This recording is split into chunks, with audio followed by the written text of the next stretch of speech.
Hello students, welcome back to my YouTube channel infinity by Vishali. आज हम class 10th NCERT का chapter number 10 circles की exercise 10.2 का question number 7 से start करेंगे। अभी तक हमने इस एक्सरसाइज के क्वेश्चन नंबर 1 to 6 कंप्लीट कर लिए हैं। अगर आपने वो लेक्चर अभी तक नहीं देखे हैं तो प्लीज जाके उन्हें एक बार जरूर देख लीजिए। तो स्टार्ट करते हैं क्वेश्चन नंबर 7 से। देखो क्वेश्चन नंबर 7 है, two concentric circles are of radii 5 centimetre and 3 centimetre. Find the length of the chord of the largest circle which touches the smaller circle. देखो क्या कहा है इस क्वेश्चन में। इस क्वेश्चन की फिगर हमें खुद बनानी है, ठीक है। टू कॉन्सेंट्रिक सर्कल्स की बात की गई है। देखो कॉन्सेंट्रिक सर्कल्स वो होते हैं जिनका सेंटर क्या होता है, सेम होता है, ठीक है। अब देखो यहाँ पे कितने कॉन्सेंट्रिक सर्कल्स की बात हो रही है, 2। तो आपने 2 सर्कल्स बना लेने हैं जिनका सेंटर आपने क्या बनाना है, सेम। क्लियर।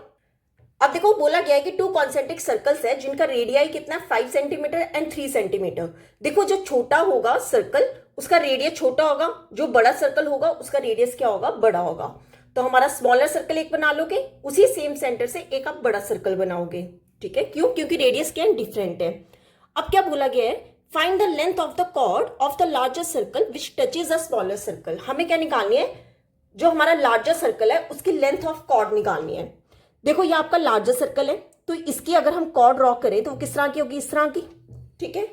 क्यों इस तरह की बनाई है, बोला गया है कि जो लेंथ है लार्जेस्ट सर्कल की वो क्या कर रही है, टच कर रही है स्मॉलर सर्कल को। देखो क्या कहा है क्वेश्चन में, हमें क्या निकालनी है, जो लार्जेस्ट सर्कल है उसकी कॉर्ड की हमें लेंथ निकालनी है। और ये जो लार्जेस्ट सर्कल है उसकी जो कॉर्ड है वो क्या कर रही है, स्मॉलर सर्कल को टच कर रही है। ये स्मॉलर सर्कल को ये बड़े सर्कल की कॉर्ड क्या कर रही है, टच कर रही है यहाँ पे। क्लियर। अब देखो हमें क्या निकालनी है, लेंथ ऑफ कॉर्ड, मतलब हमें इसकी लेंथ निकालनी है। तो आप ऐसा करो, ये लार्जेस्ट सर्कल की लेंथ ले लो AB, ठीक है। कॉर्ड की लेंथ हमने क्या ले ली, AB। ये हो गया हमारा सेंटर ऑफ सर्कल O, ठीक है। यहां से आप क्या करो, जो हमारा स्मॉलर सर्कल है उसका रेडियस कितना होगा, 3 सेंटीमीटर। और जो हमारा लार्जेस्ट सर्कल है उसका रेडियस कितना है, 5 सेंटीमीटर। देखो सेंटर से A तक का जो डिस्टेंस होगा, जो रेडियस है वो कितना है, 5 सेंटीमीटर। और हमें निकालना क्या है, ये लेंथ ऑफ कॉर्ड, मतलब हमें AB की लेंथ फाइंड करनी है। देखो कैसे करेंगे। अब देखो यहां पे ये पॉइंट ले लो आप P, ठीक है।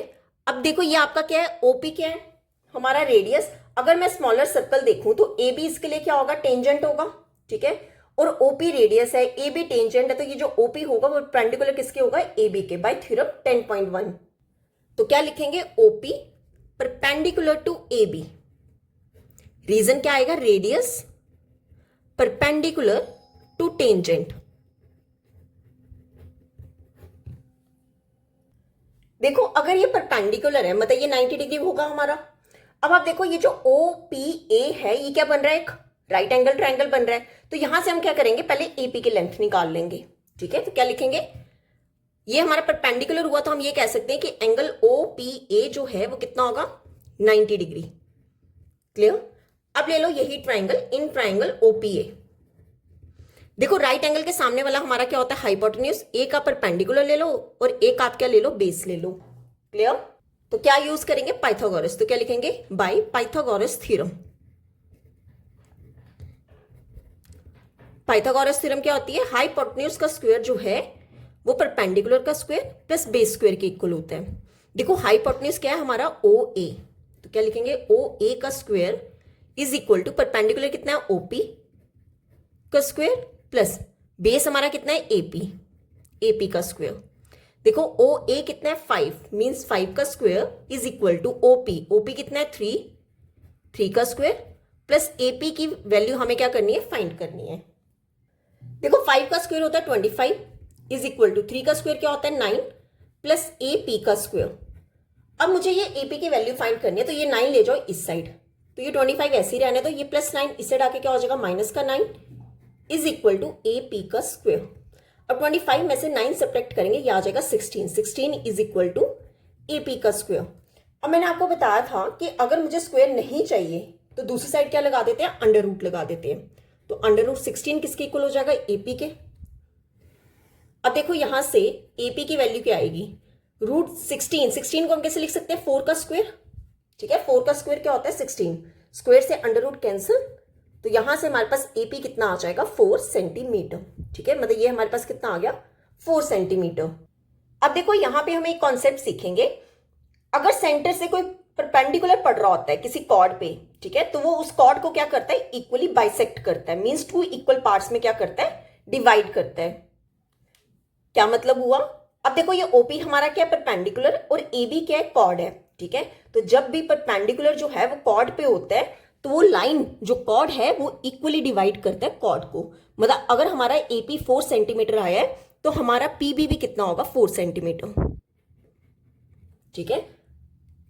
एपी और किसके इक्वल हो जाएगा, पीबी के। यहां पर पहले ना ये लाइन लिख लेना, ठीक है, यहां पे पहले ये लाइन लिख लेना कि जितना हमारा एपी होगा उतना ही हमारा क्या होगा, पीबी होगा।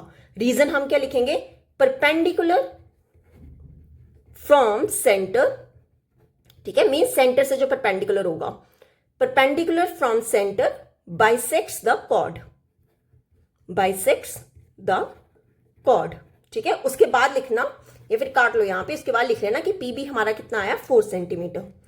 अब मुझे पूरा क्या चाहिए था, एबी चाहिए था, तो एबी क्या होगा, एपी, ठीक है, एपी प्लस पीबी। देखो एपी कितना है, 4, प्लस पीबी भी कितना है, 4, तो 4 प्लस 4 क्या हो गया, 8 सेंटीमीटर, ठीक है। ये हो गया हमारा आंसर। तो लेंथ ऑफ कॉर्ड हमारी कितनी आई, 8 सेंटीमीटर। क्लियर। तो ये था हमारा क्वेश्चन नंबर 7। अब देख लेते हैं क्वेश्चन नंबर 8। देखो क्वेश्चन नंबर 8 है, a quadrilateral ABCD is drawn to circumscribe a circle, prove that AB plus CD is equal to AD plus BC। देखो क्वेश्चन नंबर 8 क्या है, इस क्वेश्चन की हमें फिगर गिवन है, हमें बोला गया है कि एक क्वाड्रिलेटरल ABCD है, ये ABCD क्या है, क्वाड्रिलेटरल है, is drawn to circumscribe a circle. देखो सर्कमस्क्राइब बोला गया होगा, और a circle mean circumscribe mean जो सर्कल है वो आपका कहां होगा, अंदर होगा, ठीक है। सर्कमस्क्राइब के बाद जो लिखा गया होगा वो फिगर आपका कहां होगा, अंदर होगा, और जो सर्कमस्क्राइब से पहले लिखा गया होगा वो फिगर कहां होगी, बाहर होगी, ठीक है।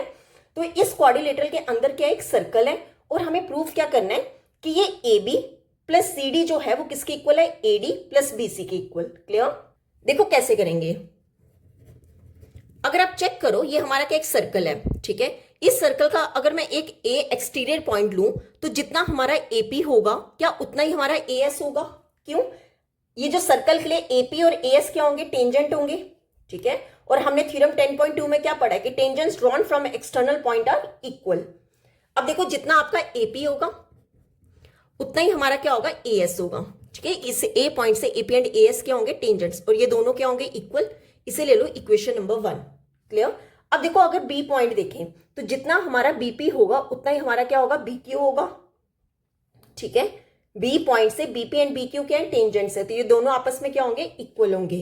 तो यहां से हम क्या लिख सकते हैं कि बीपी किसके इक्वल होगा, बीक्यू के। इसे ले लो इक्वेशन नंबर 2। अब देखो सी से सीबी और सी क्यू क्या है, ठीक है, सॉरी ये बी नहीं है, यहां पे आर है, ठीक है, आर है। देखो सी से जो हमारे पॉइंट्स हैं सी आर और सी क्यू क्या है, टेंजेंट्स हैं, तो ये दोनों भी आपस में क्या होंगे, इक्वल होंगे। सी आर जो है वो सी क्यू के इक्वल होगा। इसे ले लो इक्वेशन नंबर 3। अब ये जो हमारा डी पॉइंट है, तो डी पॉइंट से D R and D S जो है वो टेंजेंट्स है, और ये दोनों भी क्या होंगे, इक्वल होंगे। तो क्या लिखेंगे, D R is equal to D S, ठीक है। इसे ले लो इक्वेशन नंबर 4। और यहां के लिए हम कॉमन रीजन लिख देंगे कि tangents drawn from same external point, tangents drawn from same external point are equal. कि अगर हम किसी एक्सटर्नल पॉइंट से टेंजेंट्स ड्रॉ करते हैं वो हमेशा क्या होते हैं, इक्वल होते हैं। अब देखो ये इक्वेशन 1 2 3 4 इन्हें क्या कर दो, ऐड कर दो। तो क्या करेंगे, एडिंग इक्वेशन 1 2 3 एंड 4, ठीक है। अब ऐड कैसे करेंगे, लेफ्ट साइड वाले एक तरफ प्लस कर लो, राइट साइड वाले एक तरफ प्लस कर लो। तो यहां पे लेफ्ट साइड क्या आएगा, AP plus BP plus CR plus DR, ठीक है। अब देखो इस साइड क्या आएगा, AS plus BQ plus CQ plus DS. Clear. अब देखो यहां पर एपी जो हमारे फर्स्ट टू है, ठीक है, एपी प्लस बीपी ये पूरा क्या बन जाएगा, एबी बन जाएगा, ठीक है। अब देखो यहां पे C R plus D R, ये C R plus D R पूरा जोड़ के क्या बन जाएगा, C D, A B plus C D is equal to, अब आप देखो A S plus B Q, ये आपका ए एस है, बी क्यू इस साइड है, तो हमें क्या बनाना है, ए एस के साथ डी एस चाहिए।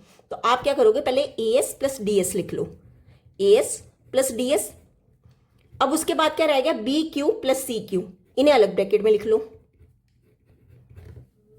यहां पे सेम ऐसे लिख दो, A B plus C D is equal to, अब देखो A S plus D S पूरा क्या बन गया, ए डी, ठीक है, पूरा क्या बन गया, A D, plus B Q plus C Q, ये पूरा टोटल क्या बन गया, बी सी। यही हमें क्या करना था, इस क्वेश्चन में प्रूव करना था कि A B plus C D जो है वो किसके इक्वल है, A D plus B C के। Clear, hence proved. तो यहां पे होता है हमारा क्वेश्चन नंबर 8 कंप्लीट। आज हम यहीं तक ही करेंगे, नेक्स्ट लेक्चर में हम स्टार्ट करेंगे क्वेश्चन नंबर 9 से। अगर यहां तक आपको कोई भी डाउट होगा तो आप मेरे से कमेंट्स में पूछ सकते हो। आई होप आपको वीडियो अच्छी लगी होगी। अगर आपको वीडियो अच्छी लगी है तो please like, share and subscribe my channel. Thank you.